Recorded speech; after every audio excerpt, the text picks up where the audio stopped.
तो गुलजार साहब लिखते हैं, आजा रे पिया मोरे आका से कहूँ पिया रे मोरा लागे ना जिया।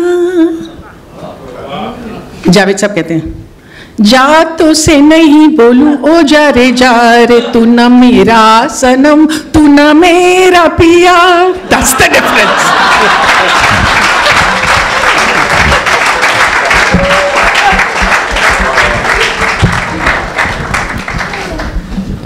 और मैं अर्ज करूँ जावेद साहब की इस किताब में यही है कि वो झलकियाँ बड़ी खूबसूरत हैं, कोलाज है, ये बिल्कुल सही आपने फरमाया कि इसकी जो झलकियाँ हैं वो चुनी हुई हैं, इसलिए वो बहुत खूबसूरत लगता है। वो हालांकि पूरी शख्सियत अल्फाज में मैं एक तरह से कहूँ कि वो अल्फाज में आपको अगर आपकी शख्सियत को बता जाए तो वो महदूद हो जाती है, वो बढ़ती नहीं है। जी, जी। ये ही इज़ बियॉन्ड वर्ड्स, कि वो मुकम्मल नहीं होती है बात, वो महदूद हो जाती, कम होने लगती है, क्योंकि पूरी शख्सियत जो जानता है, क्योंकि मेरा ख्याल है मैं पूरा तो आज भी नहीं जानता लेकिन बहुत जानता हूँ इनकी शख्सियत को, जावेद साहब की, इसलिए मुझे वो छोटी लगती है तो अच्छा है। वो झलकियाँ देखी हमने इस किताब में तो वो बहुत अच्छा लगा। And his sense of humour, मेरा हर 2 मिनट के बाद या 3 मिनट के बाद आपको कुछ खिल जाता है इनके साथ बात करके। 2 मिनट के बाद, 1.5 मिनट के बाद कुछ ना कुछ खिल जाता है, ये सही। अच्छा, मैं कहूँ कि मैं इजाज़त है, मैं अब आज बोलूँ जिस तरह से महसूस करता हूँ आपकी शख्सियत कि मैंने इन्हें लड़ते हुए नहीं देखा है, जोश में देखा, गुस्से में नहीं देखा, क्योंकि जब ये गुस्से की बात अपने जोश में करते हैं तो कहीं किसी जुमले में वो मेरा ख्याल है वो ह्यूमर इनके अंदर जो पैदा होता है वो उससे प्रिक करते रहते हैं, उससे तो वो कभी भी झगड़े की शक्ल नहीं बनता। ये एक बड़ी कमाल की खूबी देखी है इनके बयान में, इनकी बातों में, कि बात करते हुए जोश से आपके खिलाफ बोलते हुए बीच में कोई एक जुमला आएगा जो which creates a humour and it's never angry.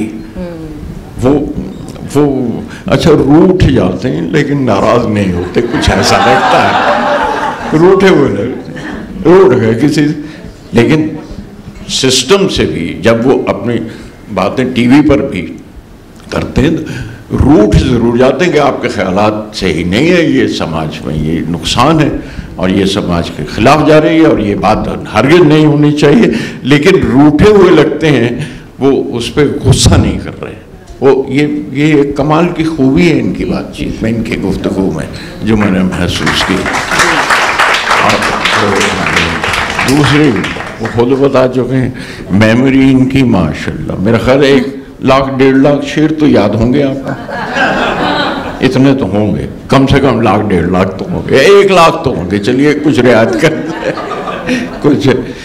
मैं सिपी फिल्म्स में जब मुलाकात हुई, मैं तो मद्दा इनका वहीं से बन गया था, वहीं से एडमायर करने लगा इनके याददाश्त, इनका शौक़, इनका इश्तियाक, इनका चुनाव, इंतखाब अदब का, ज़बान का।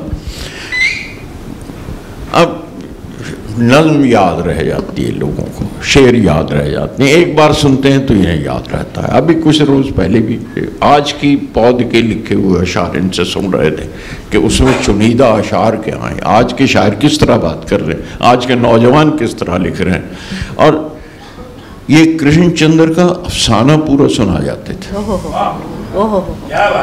पूरा अफसाना उनका।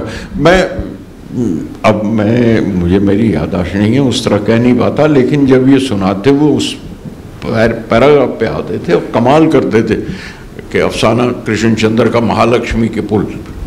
महालक्ष्मी, तो मैं तुमसे इश्तराकी बनने को नहीं कहता, मैं तुम्हें कम्युनिस्ट होने को नहीं कहता, मैं सिर्फ इतना पूछता हूँ तुम महालक्ष्मी पुल के इस तरफ हो या महालक्ष्मी पुल के उस तरफ। तो जब सुनाते थे तो नज़्म की तरह मसनवी सुना गए पूरी। ये बहुत बहुत कम क्या, मुझे तो और कोई नज़र भी नहीं आया जो इस तरह से मसनवी की तरह सुना दे और ये बात कर जाए। परछाइयाँ, मुन्नी कबीर आने वाली थी, मुन्नी कबीर ने मुझसे उसकी जल्द पीछी, तो मुझे साहिर साहब ने वो दी थी परछाइयाँ की कॉपी, तो मेरे पास थी महफूज अब तक। तो उन्हें वो साहिर साहब पर वो एक डायरी बना रही, उसमें परछाइयाँ फिल्म का जिक्र आया, मैं परछाइयाँ किताब का जिक्र आया, तो मेरे पास एक थी, मैं कहा मैं ढूंढता हूँ, मैं निकाल लूँगा, है मेरे पास। तो मैंने ऐसे ही जिक्र किया, फ़ोन किया जावेद साहब को, तो मैंने कहा किताब वो परछाइयाँ हैं आपके पास? नहीं, आप कहिए तो मैं सुना देता हूँ, पूरी किताब है परछाइयाँ। आप क्या पूछ रहे हैं, क्या जानना चाहते हैं उसमें? वो परछाइयाँ आज भी याद है, आज भी किसी वक्त आप कहिए पूरा सुना देंगे। क्या बात है। हाँ, मतलब कितने मेरा जुड़ाव पता नहीं और किसका किस तरह है, लेकिन मेरा जुड़ाव मुझे लगता है कुछ अलग तरह से है। जावेद साहब मुझे बहुत इजाजत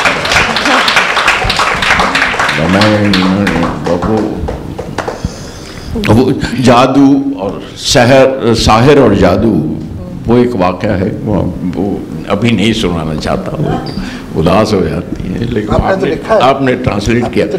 जी हाँ, वो मुझे एक वाक़या सुनाया ऐसी बात करते हुए जावेद साहब ने, तो अब मैं वो वाक़या नहीं सुना रहा हूँ, लेकिन इतना बताऊँ कि मैंने वो लिखा, और लिखने के बाद मैंने इजाज़त चाहिए, मैं कहा मैं ये लिख लूँ। मैं उस ज़माने में कुछ बायोग्राफिकल शॉर्ट स्टोरीज लिख रहा था, कि जैसे बायोग्राफिकल नॉवेल्स होते हैं, why not a short story. तो मैं कुछ बायोग्राफिकल शॉर्ट स्टोरीज इस तरह की जो, तो उस तरह से जिसमें वाक़यात सही हो, नाम सही हो, जो वही बात हो जो हुई।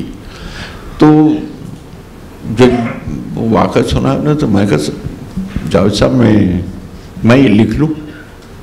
हाँ लिख लीजिए। इजाज़त मिल गई, मैंने लिखी, लिख के मैंने भेजी थी आपको ताकि अप्रूव करा लूँ, कोई गलत बात। तो उनका फ़ोन आया मुझे, कहने लाल साहब हद कर दी, आपने मेरी ही बात पे मुझे रुला दिया। I remember that happen. आप वो है वो लिखे। तो ये it's an while I am talking all this, it's in the book and beyond the book.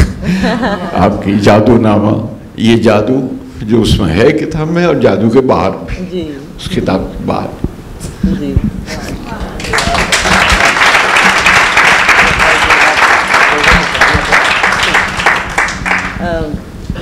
अब हम एक इंटरेक्शन रखते हैं, आप लोग भी इनसे पूछिए, बात करें, अच्छा रहेगा अगर एक अच्छी सी बात हो। एक चीज़ और ऐड कर देना चाहता हूँ, साहिर साहब के साथ इनका जो रिलेशनशिप है वो बड़े कमाल है।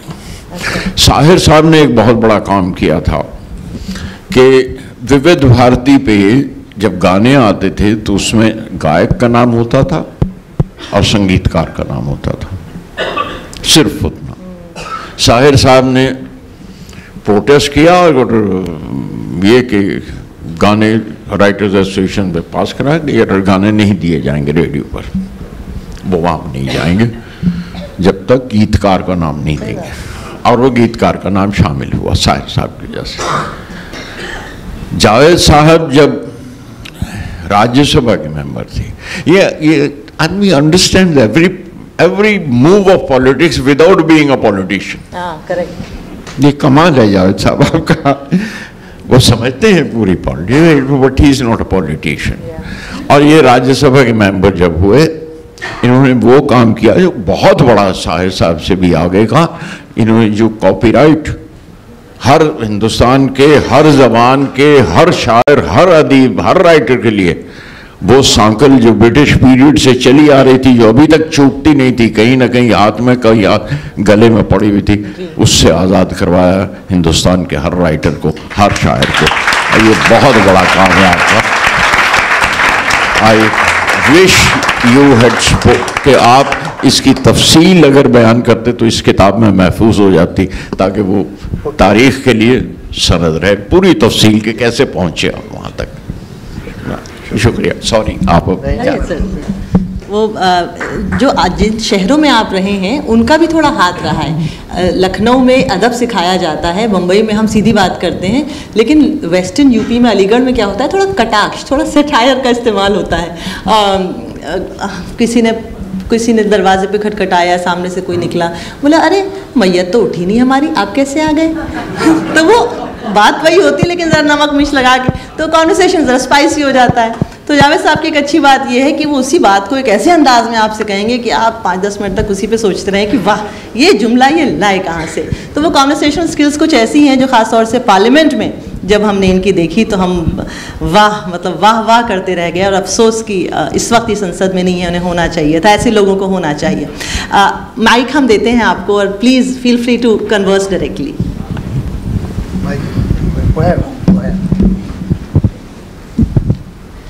जी आदाब, मेरा नाम वजीहुद्दीन है, मैं जर्नलिस्ट हूँ। गुलजार साहब ने कहा कि झगड़ा नहीं करते, आप लड़ाई नहीं करते, लेकिन मुझे याद आता है किसी बॉम्बे में कई साल पहले डॉक्टर रफ़ीक ज़करिया की किताब का इजरा हो रहा था, खुशवंत सिंह भी वहाँ थे और वहाँ बात खुदा की चल रही थी, डिस्कवरी ऑफ गॉड की बात हो रही थी। तो खुशवंत सिंह को डॉक्टर रफ़ीक ज़करिया ने कहा था कि तुम जो है खुदा से कॉम्प्रोमाइज़ कर लो, have peace with God and I will promise a place in जन्नत।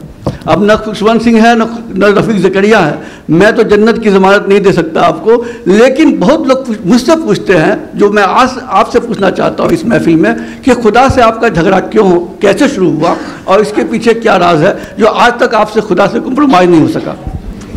सर वो जन्नत में मेरे फेवरेट फ्रूट्स नहीं है। केला वहाँ मिलता नहीं है जो मेरा सबसे अमरूद नहीं है वहाँ, तो जो मेरे फेवरेट फ्रूट्स हैं वो जन्नत में नहीं, तो हो सकता है कि जहन्नुम में हो, तो मैं इसलिए जन्नत जाने की कभी कोशिश नहीं करता। लेकिन लड़ाई आइडियोलॉजिकल है, ये बात तो सही है हंसी मजाक के लिए। मुझे बहुत से लोग पूछते हैं ना स्लाइटली मोर सीरियस नोट कि why are you an atheist, आप नास्तिक क्यों हैं? मेरा बहुत सिंपल जवाब है, बिकॉज आई थिंक, मैं सोचता हूँ इस वजह से।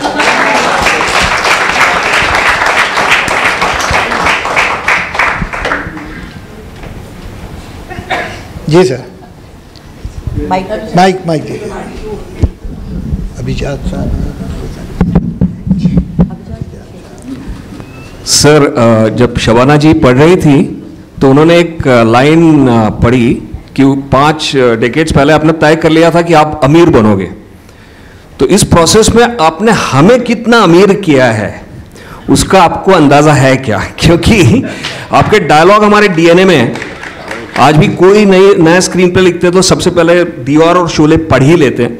विट जो है वो बर्नार्ड शॉ और ऑस्कर वाइल्ड के लेवल की है। अभी जो आप दोनों बात कर रहे थे ऐसा लग रहा था हम विंबलडन फाइनल देख रहे हैं, फेडरर और नडाल की।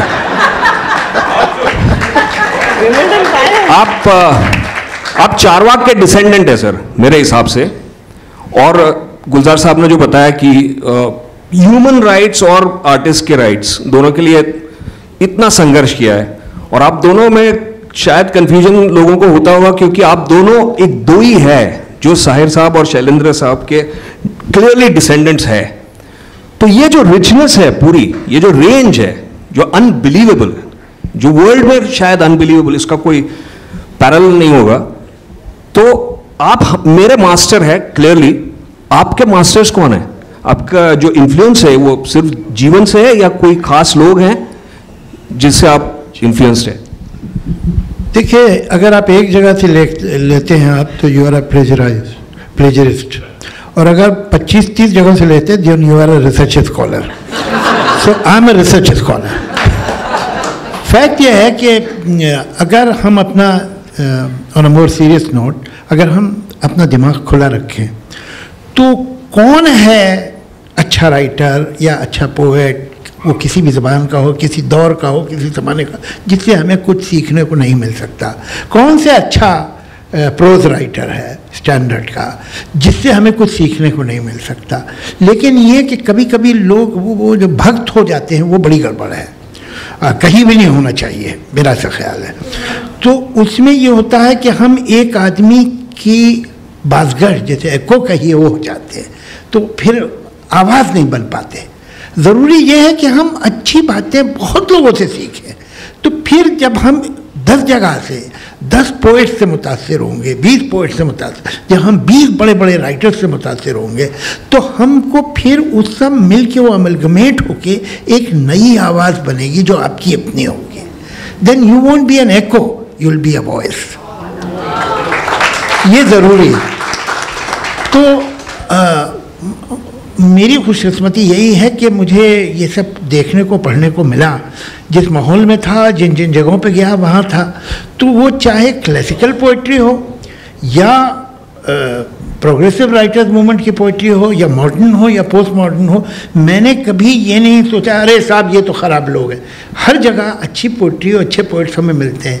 राइटर में क्लासिकल, मैं जब कॉलेज जाता हूँ, यूनिवर्सिटीज़ में जाके स्टूडेंट से बात करता हूँ तो मैं उनसे हमेशा कहता हूँ कि तुम क्लासिक्स पढ़ो, लेकिन अगर तुमने सिर्फ क्लासिक पढ़े तो वक्त से पहले बुढ़े हो जाओगे। इसलिए तुम जो रेलवे स्टेशन पे पेपर बैग्स मिलते हैं, थ्रिलर्स मिलते हैं जो मिल्स एंड बून्स की हैं, वो जेम्स हार्टली जो है, अर्ल स्टैनली गार्डनर जो है, तुम वो भी पढ़ो जब तुम बैल्ज़ैक को पढ़ रहे हो, टॉल्स्टॉय को पढ़ रहे हो, ताकि तुम में एक खिलंडरापन भी बाकी रहे, एक लाइट हार्टेडपन भी रहे और वो संजीदगी और डेप्थ भी आए जो तुम्हें बैल्ज़ैक देगा या टॉल्स्टॉय देगा या हेमिंग्वे देगा।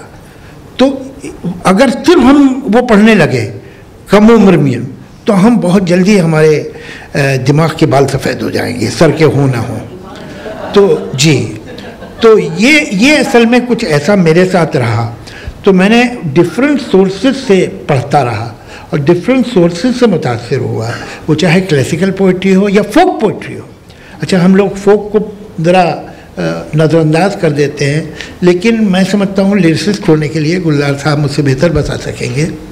आपको कोई ग्रेट पोएट है नहीं, कोई बात नहीं, लेकिन वर्सटिलिटी चाहिए आप में। और वर्सटिलिटी सिर्फ आती है जब आप एक्सपोज हुए और हर तरह की ज़बान, हर तरह के लिटरेचर, तब आपको अगर किसान का गाना लिखना है तो एक तरह लिखेंगे, और एक मुग़ल बादशाह का गाना लिखना है तो दूसरी तरह लिखेंगे, और एक रॉक स्टार का गाना लिखा है तो तीसरी तरह लिखेंगे, और अगर एक घरेलू सीधी सी औरत जो एक भजन गा रही है उसका, तो आपके पास वो वोकेबलरी, वो रेपरटोयर आपका जो है उसमें सब कुछ होना चाहिए।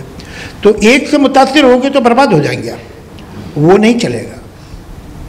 तो ये मेरा ख्याल है। तो अच्छी बात ये है कि हम, और मैं समझता हूँ जो भी आज हैं उनमें खूबी यही होनी चाहिए कि अब भी क्या हुआ है इस जनरेशन को, उसका इनटेक उतना नहीं है जितना आउटपुट है।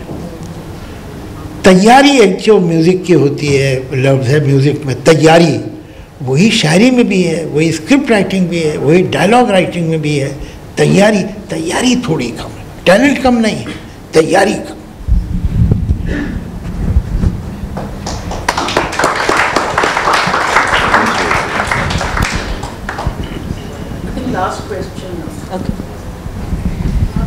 मैं लास्ट से माफ़ कीजिए, ये हमारे बहुत अच्छे दोस्त हैं राजदीप सरदेसाई। अब वो अंग्रेज़ी के जर्नलिस्ट हैं, तो बीच में उन्हें ख्याल आया शायद कि भाई मैं इतना कामयाब अंग्रेज़ी का जर्नलिस्ट हूँ तो मैं हिंदी में भी एक अगर इंटरव्यू वगैरह किया करूँ तो और भी ऑडियंस तक पहुँचूँगा। तो उन्होंने हिंदी में एक शुरू किया और मेरी किस्मत के पहला आदमी मैं था। तो वो जैसे भी अपनी ज़बान से थोड़े अटक के, कूद के, फांद के सवाल कर रहे थे। आखिरी सवाल उनका, चूँकि अभी आपने आखिरी सवाल का, उससे मुझे याद आया, कहने जावेद साहब आपको इतने अवार्ड मिल गए, आपकी फिल्में इतनी चल गई, गाने सुपरहिट हो गए, आपकी पोइट्री अप्रिशिएट हो गई, आपकी कोई आखिरी ख्वाहिश?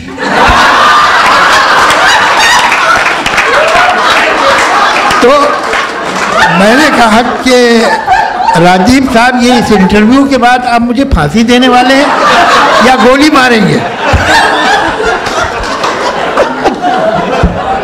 तो चलिए साहब, आखिरी सवाल का आखिरी जवाब। हो गया नहीं, एक सेकेंड मैं इस पे एक ऐड कर दूं। हमारी एक टीचर थी, उनका अंग्रेजी में थोड़ा हाथ कमज़ोर था, तो मैंने उनसे बोला ma'am have you seen Christopher sir? उन्होंने बोला या ही जस्ट पास्ड अवे।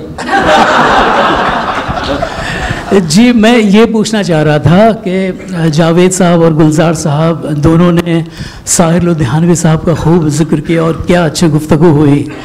मैं आप लोगों से पूछना चाह रहा हूँ कि साहिर का जो मिसरा है, ये दुनिया अगर मिल भी जाए तो क्या है, इसको कैसे डिफाइन आप दोनों करेंगे? आपका सवाल अच्छा है, लेकिन एक बात याद रखिए कि हर नज़्म या हर शेर या हर गज़ल जो है वो शायर ने एक ख़ास मूड में लिखी है, ख़ास लम्हे में लिखी है। ये कोई ऐसा नहीं है कि अब यही उसकी ज़िंदगी का यकीन है। तो वो उस लम्हे को उसने कैप्चर किया है जब उसकी ये फीलिंग थी। अब इसी शायर ने वो भी गाना लिया, जियो तो ऐसे जियो जैसे सब तुम्हारा है, मरो तो ऐसे कि जैसे तुम्हारा कुछ भी नहीं। तो अब ये भी उसने लिखा है, मैं ज़िंदगी का साथ निभाता चला गया। अब ये तो वो आदमी नहीं है जो कह रहा है कि ये दुनिया अगर मिल भी जाए तो क्या है, एक पॉजिटिव थिंग।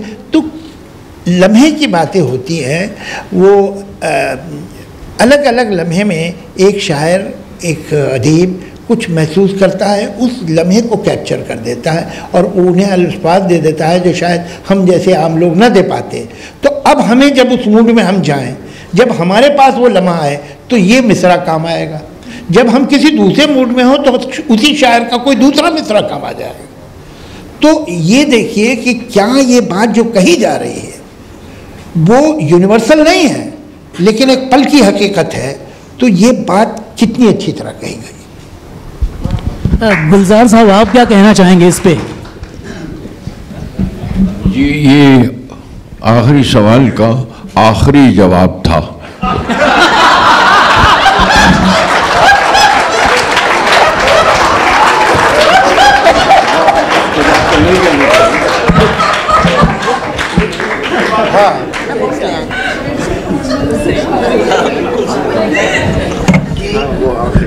अच्छा, ये कमाल ये है कि हम लोग यहाँ जमे इसलिए हुए हैं, इन्होंने मुझे याद दिलाया, मैं भूल गया था कि एक किताब है जादूनामा जिसको ये रिलीज करने वाले हैं। ये बात हम सबके दिमाग से निकल गई। तो अब उसमें करवा दीजिए जो होना है। और मैं चाहूँगा कुछ और लोग भी स्टेज पे आएँ। और वो एक होता है सब किताब लिए खड़े, तो उससे मालूम हुआ ना किताब काफ़ी पॉपुलर है। आइए तब्बू जी, फरा जी, जोया जी। अच्छा पहले हम कर ले, फिर चलो ठीक, वरना कंफ्यूजन हो जाए किसके बारे में।